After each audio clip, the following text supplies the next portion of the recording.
for today's topic matters and the agenda, here's the items we'll be covering at a high level.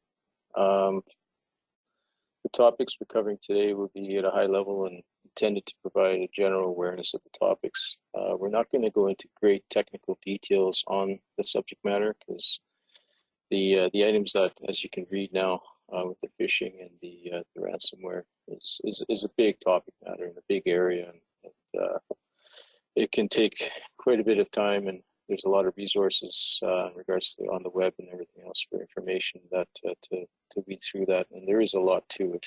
And as you'll see through today's presentation, it's quickly becoming a very big initiative to protect yourselves and your organizations against it.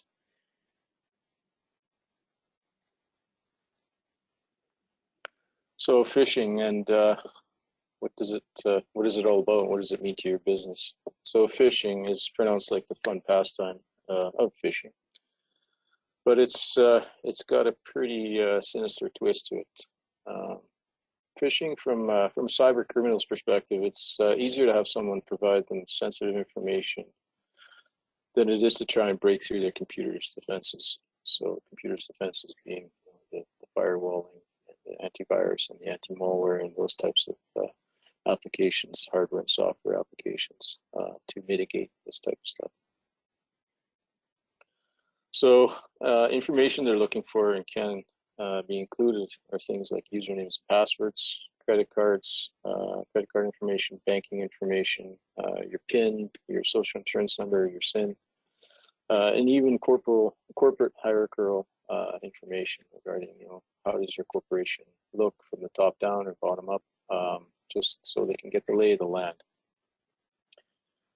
And some of the most common means of cyber criminals use to obtain the information is through email, instant messaging. I'm sure if you guys have email, which I think 99.9% of corporations and users within them have, you check your junk mail, you check your inbox even, and then it's just littered with all kinds of enticing places that they want you to go and click and everything else. So it's prevalent everywhere. Instant messaging, so Google Hangouts, Instagram Messenger, Facebook Messenger, and so on. And that leads me to social media. A lot of employees and a lot of organizations allow their employees to use social media at certain times. It's if you don't allow it through the corporate environment, they'll have their personal environment, their handhelds or whatever, their phones that they will use. So sometimes it's better just to allow them during set hours or something to that effect to allow them to go to social media. And while they're there, there's all kinds of people lurking, trying to get them to, again, be enticed into go into a website or going somewhere that allows them to become fall victim. And websites. Websites is an example if a website has been compromised. Cyber criminals can embed key loggers, pop-up screens asking for usernames with private information, and virus asking you to contact a specific telephone number. That would get the user to provide payment information, like credit card information or other personal information that you would normally never divulge. Then there's also the telephone. You may have had a phone call from someone from Microsoft saying that your PC is being infected with a virus of some sort, and they want you to share your screen through some kind of a remote administration tool, allowing them to gain access to your personal PC or your corporate PC. And once that's done, you can pretty much guarantee you're done, because they're scanning your PC for personal information. They're usually trying to install some type of application that's doing keyboard logging, or some kind of malware to track things that they're interested in getting. And then again, think about your best buddy, the Nigerian prince, who keeps trying to get you to take money and keep it for safekeeping. So anyone that's connected to the internet, has a smart device, or even a simple telephone is definitely a potential victim. So just to give you some sort of overview of what type of phishing exploits there are today, they've actually named them, and this is just as effective as of today. There's new versions and new types coming out all the time. And the CEO fraud, the business email compromise, is the first type of phishing. It's known as the CEO fraud. In a nutshell, it basically, fraud occurs when the cyber criminal sends an email to a lower level employee, typically someone who works in the accounting or finance department. Guess why? It's because that's where the money comes in and out. And while pretending to be the company's CEO or another executive manager, the goal of the emails is to often get their victim to transfer funds to a fake account, buy Xbox or PS2 cards and scratch them and send the codes in the back, etc. Clone phishing is the idea behind the clone phishing attack is to take advantage of a legitimate message that the victim may have already received and create a malicious version of the attack, or of the email, pardon me. The attack creates a virtual replica of a legitimate message, hence the attacker's clever name. The attack's clever name, and sends the message from an email address that looks legitimate. But all the links and the attachments in the original email were swapped out with malicious ones. So not only do emails have links, hyperlinks, and everything else embedded in them that they're trying to entice you to select, they also have EXEs, so executable files, attachments, Word documents, PDFs, PowerPoint, Excel files, all kinds of stuff that has malicious code embedded as soon as it's open. So not only are hyperlinks or links within email body risk, there are also the attachments are definitely a risk. So the evil twin. Well, it sounds a lot like it would be the same alley as the clone phishing attack. An evil twin is actually a very different animal. Unlike the other methods of phishing, I've mentioned the evil twin attack is a form of phishing that capitalizes on Wi-Fi. So the evil twin exploit is a rogue wireless access point that masquerades itself as a legitimate Wi-Fi access point. So the attacker can gather information and corporate information without the end user's knowledge. So this type of attack is also known as the Starbucks scam. So basically you go into a public place or even at your work environment and you can have a rogue access point that it's trying to get you to utilize, go to, like I said, any store or public facility, hotel, restaurant, wherever, and you need Wi-Fi access. You don't quite know what the Wi-Fi name is of the place you're at. You find one that's quite powerful. You double click on it. It allows you to join the Wi-Fi. Things are great. In the meantime, they're actually exploiting or trying to exploit your PC or laptop to gather information. Domain spoofing. So the next type of phishing is known as domain spoofing. The method of the attack uses either email or fraudulent websites. Domain spoofing occurs when a cyber criminal spoofs an organization or company domain to make their emails look like they're coming from an official domain, or make a fake website look like the real deal. So I'm not sure if anybody's seen or been privy to the PayPal ones that were actually very good. eBay ones, Dropbox, Microsoft Office 365 screens asking you to log in, use your username and password or whatever. Basically what they're doing is they're taking a snapshot of the actual site, putting it into a different domain name with an extra L, say for PayPal, or an extra O for Google, or something to that effect. And if you're just a quick glance, sometimes you don't pick up on that, and it looks legitimate. And there you go. You enter your username and password. It's now logged. Now they go to the actual site. Say, for example, it's PayPal. You have a balance, or you have a credit card on file there, and they're off to the races buying all kinds of nice things. And then there's the HTTPS phishing. So HTTPS is normally a secure socket where you need a certificate for to place it on your website. And it's hard to believe, but 58% of all phishing websites are now served by HTTPS, which is supposed to be secure, as I mentioned. the approach cyber criminals are using in these attacks is to send an email with only a legitimate looking link in the email body. There's often no other content except for the link itself, which may or may not be clickable. So again, some of these links or the embedded URLs in the email body, some of them are clickable, and sometimes they ask you to cut and paste them just, to ensure that they're foregoing or bypassing any security parameters that are set in place. So sometimes email servers, they'll have software or hardware that strips out any known malicious URLs. So what they're doing is now asking you to cut and paste the URL and actually go to a web browser and now paste it into the web browser, and away you go. So they've now circumvented your security parameters. And then we have smishing. So smishing is basically smishing through SMS or text. It's a form of phishing that capitalizes the world's addiction to text messaging and instant communications.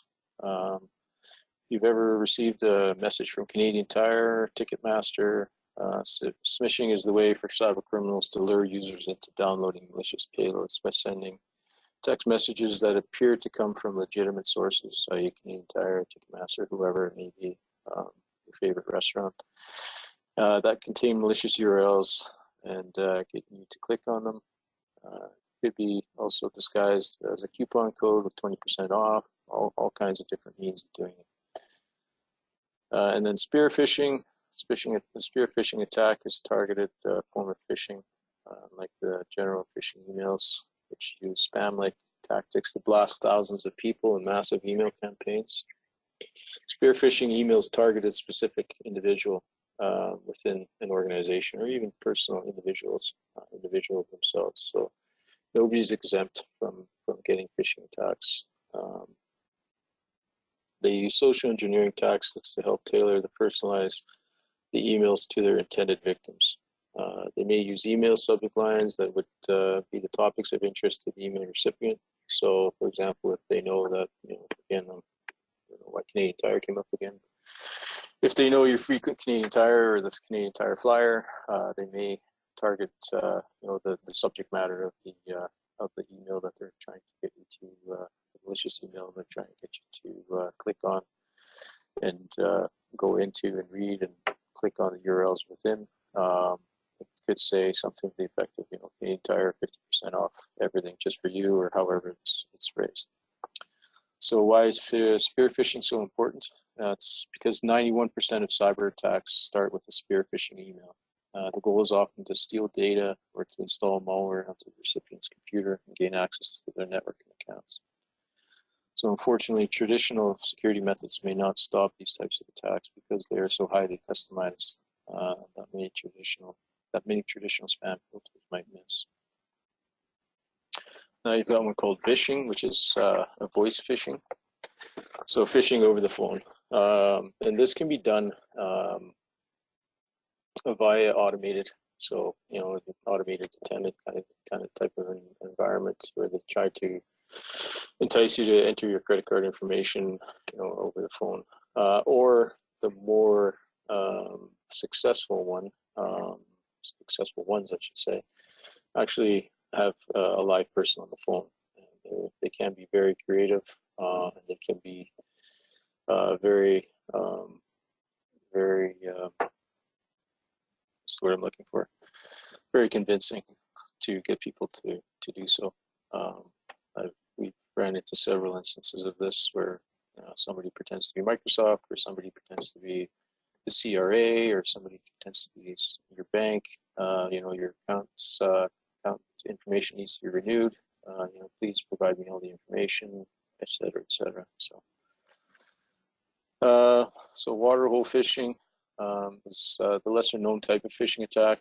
It's known as targeted. It's known to be targeted primarily at businesses, where they identify specific websites that your company or employees may visit often. So, for example, if you have a vendor website or a website that you use as an organization, and they know that you're frequenting these, then they will target it specifically at that. And the sites are selected for infection That might be a vendor whose services your company uses. The goal is to infect the website so that when you or your employees visit your website, that website, pardon me, it will automatically load the malware to the PC or laptop or whatever device is accessing that website. And this will provide the attackers with access to your network servers and sensitive information, as well as your personal or financial data. And then the last one here is whaling. And whaling is a form of spear phishing. It's a lot like the inverse version of the CEO fraud, where instead of starting at the top, they actually start at the bottom.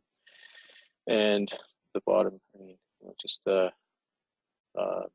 employees, and they're carefully selected because of their access and authority within the organization. So these attacks often use email and website spoofing, like general phishing emails. These messages rely on social engineering tactics using information they get from the internet and various social media platforms. They're highly tailored to their audience and often include the victim's name, job title, and basic details to make communication look legitimate.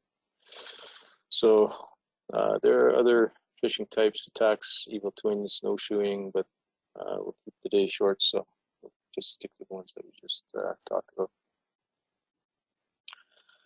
So if you have received phishing emails, I'm sure something like this looks familiar. Again, education is probably the biggest and the best protection against phishing and ransomware. And we'll go into a little bit more of that in a second. But so if you pay close attention to the email that's on your screen now, there's several giveaway clues that this is not a legitimate email. So for example, item 1 is a fake sender domain. So PayPal does not have a -australia.com.au. It looks good, but no, it's not. PayPal only has a .com. Item 2, the subject line and content looks a little suspicious. You know, your account has been limited. Not sure what that exactly means, which morphs into number 3, the bad grammar. A lot of these can be picked out pretty quickly with poor grammar, but they are getting better because apparently they're employee spell checkers. So it's getting better and better. So it's harder to just specifically pick out phishing emails or ransomware emails just by the grammar. So one of the other ones is you see my little hovery guy here on the bottom here, number 4, where you hover over the link and it reveals just an IP address. So that alone tells me that this isn't a fully qualified domain name. It doesn't have, you know, a physical address, say for example, like the PayPal.com or something to that effect. So that right away should throw up a huge big flag. So here's an actual email phishing attack, and this one's kind of interesting. It came to us, well, just on Saturday this week. Came to one of our employees, and it actually looked like it was supposed to be just to reset a password. The interesting thing here is it's specifically geared towards a Mac. So you'll see that, you know, just to change your password, you know, hit Control-Delete. But if you use a Mac, you have to go to the specific website to reset your password or the specific link. First off, you know, you look at this email, it looks pretty poorly done. I don't know if that's if that's social engineering, just to say, hey, maybe something simplified will entice people to use or to actually fall for this. Yeah, no, it's this one is specifically geared for its Mac. So most people have the belief that Linux and Macs and stuff like that, even Android, are exempt from phishing attacks or from fraud or from malware or from ransomware or any of that kind of stuff. It's definitely not true. Any device, any connected device is definitely a potential victim. Here's some text messaging or smishing attacks. So again, you know, your Interactive transfer with Rogers, you know, they want to give you money. It looks like they want to give you money. When you click the link, other things happen that you don't want to happen. Or your phone ID, like just all kinds of different tactics. Again, you know, phishing is phishing. It's like you do when the fun pastime. If anybody fishes, throw a lure in, you try and entice the fish to bite on. That's really all this is all about. Okay. So here's a phishing attack that basically is a pop-up from a website that was infected. And, as soon as you went to that website, this pop-up would come up. And in the meantime, this is actually trying to install the virus legitimately. But if you have the right defenses, it's basically the website is made to look. There's all kinds of variants of this one. We've seen a significant amount of different variations of this. So it does give you your location, your IP address, which is very easy to get from any Whois lookup or anything like that, and paste that into the website to make it look very legitimate. And then you call the number. This is where the convincing social engineering takes over and gets you to provide all kinds of information you should not. Telephone phishing is also quite prevalent and can be simply an automated message or, like I mentioned before, more convincing personal touch to Microsoft, your bank, any utility company, anything like that. There is an article I read a while back of a gentleman that was getting these phishing attacks or these phone phishing attacks. And he was rude to them after the third or fourth go around, and told them, to please take a hike and stop calling him. And what ended up happening was they set up a dial bot, which his company was premised on a courier business, and used a couple of 800 numbers. And they found out which 800 numbers he used to run his business, and basically scuttled his business by continually dialing his phone nonstop. So he had to make arrangements to completely rejig his phone and business practices through this. So again, if you get a phone call, just try and hang up politely, because the recourse could be that they take exception to your language or your antics and throw another curveball at you. So this brings us to topic number 2 on the agenda, and it's ransomware. And yes, it's definitely something else that you need to be worried about. It's, as the statement goes, it's a malicious type of software designed to block access to a computer system. And I'm going to add some more lingo to that, where it's not just block access, but it's also to encrypt all your files that they're not accessible. And if you try to modify the file, some of these variants of the ransomware will actually encrypt, or sometimes there's a timer for some of these ransomware. And if you try to modify anything of the file structure or anything like that during this timer, it actually started reducing. Say if it gave you 20 hours and you started mucking with the file structure, it took off 5 hours. So all of a sudden you had 15 hours. You did it again, it gave you 5 hours. So it just kept reducing. So ransomware has become one of the most prevalent and growing issues in IT security today. Malware that holds data for ransom has been around for years. In 1989, it was the first reported case where a biologist spread the PC cyborg, the first ever ransomware, by sending floppy disks by post to other AIDS researchers. So just in that alone, you can see that there is nobody that's safe from this. In the mid-2000s, an attack called Archivius was the first ransomware to use encryption. And the 2010s, so in the early 2010s, a series of police-like ransomware packages appeared. They were called this because they tended to be warnings from law enforcement about the victim's illicit activities and demanded payment of fines. It's also almost like going to some countries where the police and the army are corrupt, and basically anything you do, they try and bribe you to get you to pay them in order to not get a fine. In the later 2010s, the new ransomware trend emerged, and this is really where it's headed today. And it's really through the use of cryptocurrencies like Bitcoin, Litecoin, Monero. There's many others now. And the beauty of that in the cyber criminal's mind is that cryptocurrencies are designed to provide an untraceable, anonymous payment method. So most ransomware gangs demanded payment in Bitcoin, which is the most highly profiled cryptocurrency, although through there is some shifting in their demands to other currencies as Bitcoin's popularity made its value more volatile in the stock markets.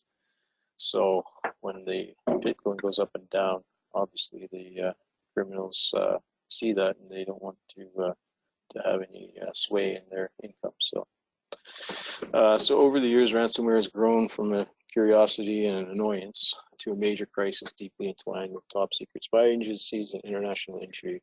And that sounds like a lot of James Bond and 007 and all that kind of stuff, but it is legitimate. There's known government agencies from different countries. For example, the Phishing Attack in 2014. That was one of the biggest one that was actually attributed to a government agency. So.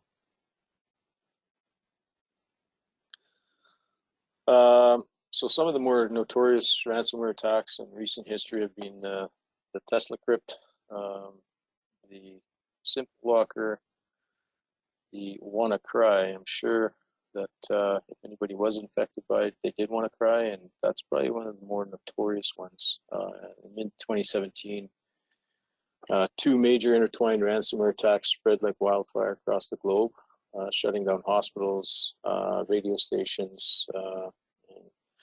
This is when ransomware was an essential worldwide threat, and it was identified as that. Before it appeared to be more isolated. There was some, I don't want to call them gangs or groups of cyber criminals that would attack certain areas, but this one is kind of the start of the global as it was identified. The first of the two major attacks was called WannaCry. It was easily the worst ransomware attack in history. On May 12th, the ransomware started taking hold in Europe. And just 4 days later, Avast, the security agency, had detected more than 250,000 infections in 116 countries. But WannaCry's real importance goes beyond the numbers. The wave of attacks that maliciously locked out systems worldwide was the cyber criminals utilized leaked hacking tools and code from the NSA. So that tells you there that there's other things at stake, or other agencies that are partaking in this. One of the other ones was NotPetya. Again, you may have heard it in the news, you may not have, but all of these just seem to morph and build on one another. So when a cyber criminal creates one, they release it, they see what the impact is, and then they take that back and they modify it to make it more effective moving forward. So the Samsam attacks using software known as the Samsam started appearing in late 2015, but really ramped up in the next few years, gaining some high-profile scalps. So I call it scalps, basically corporations, including the Colorado Department of Transportation, the City of Atlanta, and numerous healthcare facilities. What makes this one specifically special is that more organizational than technical. It's not the software that looks for a more specific vulnerability, but rather ransomware as a service. These controls carefully probe pre-selected targets for weaknesses, with the holes its exploits running gamut and vulnerable. So an IIS, Internet Information Services, FTP services, RDP, so Remote Desktop Protocol services. So really exploiting Windows, or even Windows, or Linux, or other applications, services that they provide in order to serve out things like the internet, or FTP or websites and stuff like that. Once inside the exploited PC or server or whatever, the attacks works to escalate the privilege to ensure that they can start encrypting files and attack the particular system files and everything else. They delete log files so it can't be traced after the fact. You do pay the ransomware. Interestingly enough, we had a situation where a customer was infected with ransomware. They elected to pay the ransom. They paid it. We got an encryption or decryption key, pardon me. It only worked for half the files. We went back to the actual cyber criminal and told him that his decryptor wasn't working properly. He actually modified it, fixed it in order to get it to work properly. Now that in its own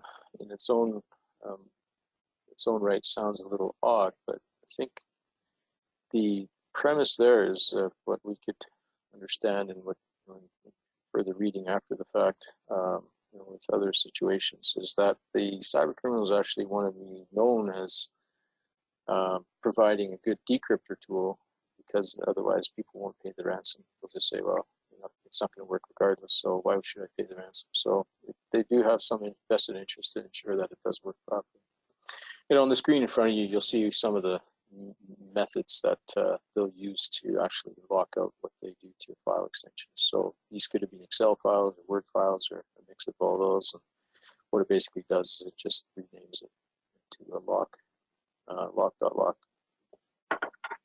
The last variant I'll talk about is the Ryuk, spelled R-Y-U-K. And it's another targeted ransomware variant that hit big in 2018 and this year, 2019 as well, with its victims being chosen specifically as organizations with little tolerance for downtime. So this one was more of a very targeted to large organizations, like healthcare, banking, all kinds of things that are all kinds of organizations that they knew had very little tolerance for downtime. So some big government, as well as news organizations, as well as private and public companies were hit with this. So ransom demands were particularly high in this one as well, corresponding to the high-level victims that the attackers targeted, and the holiday seasons as well. So this was, I think it was released later Q4 of 2018, and it ran right through the Christmas and holiday season as well. So you're not exempt from having any type of morals and not attacking people during the Christmas season. So who are the cyber criminals? You'd actually be fairly surprised. I've alluded to some of them in the last couple of slides a little bit ago. But it's government agencies, and cyber crimes is one of the fastest rising forms of modern crime. So approximately 1 million potential cyber attacks are attempted every day. That is globally, but that's a significant amount. And with the evolution of mobile and cloud technologies, this number is increasing every day. So the image of a cyber criminal that is usually portrayed or pops to mind is a shadowy figure hiding behind a cloak and has an obscure username somewhere on the web and with a laptop. And this is actually far from who is committing the cyber attacks. Script kiddies also can't take the credit for the attacks. The people, groups, organizations, and governments are also behind the creation and execution of the phishing and ransomware attacks. And here is some actual convicted cyber criminals. So you can see that they don't look like 15-year-old kids or guys with cloaks.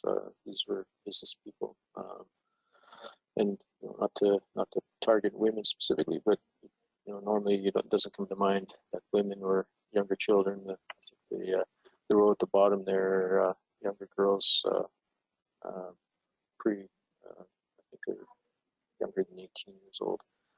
So women, kids, teenagers, middle-aged, seniors, low, high income, it doesn't matter. The demographic, who's actually involved with the activities is all over the map. One of the areas that is most disconcerting is company employees that hold their employers for ransom. So this is something that we've never ran into with our organization, but it is known to have happened. And that basically allows the employee, well, it's quite easy. They know the lay of the land. They know the people. They know the players. They know who's in what position. And, the social engineering takes over, and it's very easy to exploit those people. So, again, it's not just outside of your walls. It's also can be inside of your walls, and that's very disconcerting. So, just the facts and the trends. Yeah, it's a $12 billion was lost globally in 2018. So you can see why the attraction is, where the attraction is from people that don't want to have an income in a gainful manner. This is one of the things they go to. So phishing scams account for 90% of all data breaches, and 15% of the people who are successfully phished will be targeted at least once more within the year. Phishing attempts have grown 65% in the last year, and that continues to just escalate. Around 1.5 million new phishing sites are created every month, and this is through one of our antivirus / next generation of antivirus web root. 76% of businesses reported being a victim of phishing attacks in the last year. 30% of the phishing messages got opened by targeted users, so that's a pretty good ratio. Security breaches have increased by 11% in the past year, and again, it's escalating.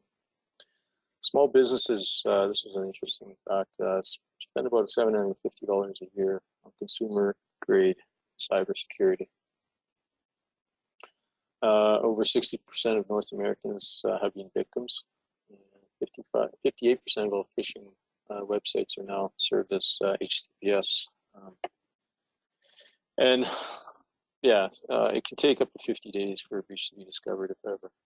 Like I mentioned, some of these are very well written in respect that once they're deployed, once the actual ransomware or the virus is deployed, it actually deletes its own exe and does all kinds of things to the log files and the system files and everything else of the targeted environment. So this is all doom and gloom, and I don't want to scare anybody or make it a very negative presentation, but it's reality. And so there's things that can be done to mitigate the risk. Next generation firewall appliances that have web filtering and web content monitoring and all kinds of things like that. Advanced threat protection features for email. So there's all kinds of applications and means of doing that. Introduction of corporate policies that inform the staff to not give out information to strangers by email, phone calls, or even in person. And it sounds like an easy thing to do, but it's the social engineering works wonders. So it's easy to exploit things out of work, get people to talk about things that they normally wouldn't in certain situations and environments. So, and question any unknown parties in the office. I have been talking primarily about people external, remotely trying to gain access, also the internally employee, but also people that visit your sites, visit your locations or your office. If there's somebody in your office that doesn't have a visitor badge or something to that effect, ask them the question, what are you doing here? Two-factor authentication, there's lots of benefit and pros to that. There's all kinds of means of doing that. And regular operating system and application patching, we always highly recommend that a large degree of this, if you're in that stage, that speaks to the next point, is staying current with your operating system and application releases. So if you're currently running, say, Windows 7 or Windows XP or Windows, heaven help me, 98 or ME or anything like that, getting to the current version of Windows where they do release security patches and they are constantly updating the security for those applications and for those operating systems is a good means. But just upgrading to, say, Windows 10 Professional or Server 2019 or something to that effect, and then leaving it alone and not patching it for 8 months or whatever, 6 months, 3 months, is not a good idea either. So you should have a patching maintenance package or maintenance schedule in place to get that done. Regular password changes for your users and enable some of the complexity. And there's nothing worse than having people's password be 1234, or those are easy to brute force or to even guess. So yeah, there's a phishing URL checker. There's all kinds of sites online, and if you're so interested, I can definitely send a couple of those, where if you do get a URL or a site in an email that you're not sure about, that you can paste the URL into this and it checks, and if it's a known or if it's a reported bad site, it'll tell you right away. And the last one I'll talk about is user awareness and training. And your users and their awareness of what we've talked about today is probably your best line of defense. So a little bit on that in a second here, but I guess one of the key points I also wanted to make here is invest in your IT environment security. Your data is, if not more so, as valuable as the furniture, PCs, laptops, and other items in your organization. So why not protect it? One way of looking at it is your company may have a security system, cameras, door locks, etc., to protect your physical property and the effects that are contained within that, your office, your home, wherever. So why wouldn't you do the same with your digital assets? And it's a necessary evil, and it's not something that everybody or anybody wants to really pay for. But my recommendation, my suggestion would be to put aside some money in your budget to ensure that you try and circumvent this as much as possible. And the investment in this software and hardware that I'm talking about can only mitigate the risk so far. And one of the most effective tools that we've used both internally and externally with our clients is user awareness and training. Your first and best line of defense are your employees, but they can also be the weakest link. If they're not made aware of the risks, what to look for, and how to act. So traditionally, what we see with companies what we see is companies doing is training their users, and this can be done with lunch and learns or user training through regular bulletins or your internal IT staff. Putting something together like this just to inform them what to look like. Give them examples, hopefully not live examples, but examples like screenshots or there's lots and lots of material out there to provide them. And with the lunch and learn type environment, it makes it a little bit more relaxed and fun, and then they want to attend and want to pay attention. And again, just like this this webinar, encourage the interaction. And we've ran several campaigns, both internally and externally, with an application by WebRoot. It's called WebRoot SAT, and it's security awareness training. And it's an interactive training for the users. So the way it works is that we send out a fake phishing email to all of the users within an organization. It's a scheduled thing, or it's a preformed thing. The format of the email can be many different styles. It can come from Dropbox or Microsoft or PayPal. It doesn't frankly matter. We can make it, skin it any way you want. And so it gets sent to the user, and if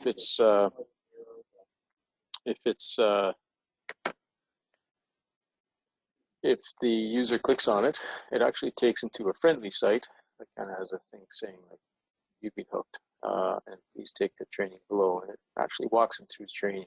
And what you see on the back end is you see who got the emails, if it's opened, if it was opened, what device was opened by, so what type of browser. And then it also tells you if they took the training, if they went into the training or not, and if they did take the training, if they passed it. So this gives you a very good dashboard of seeing how effective it has been. And also it gives you a great means of communicating across your entire environment, what to look out for, and continue that. In the campaign, we usually run it for approximately about a month. And we usually send about 3 or 4 emails at different times, different styles, all kinds of stuff. And it's very interesting what the outcomes are. Yeah, so that concludes the presentation portion of this. I wanted to thank everybody for taking the time again. And as Brian mentioned before, we'll be sending out a link to the webinar recording and some follow-up information shortly. And please, if you have any specific questions or you want to talk more about any of the items that were discussed through this webinar, by all means, please contact us, and we'll be happy to give you a call or come to your office and sit down with you, even on the security awareness. You know, we can host that for you as well. We can come to your site, provide you a lunch and learn type thing, and walk through it with your employees as well.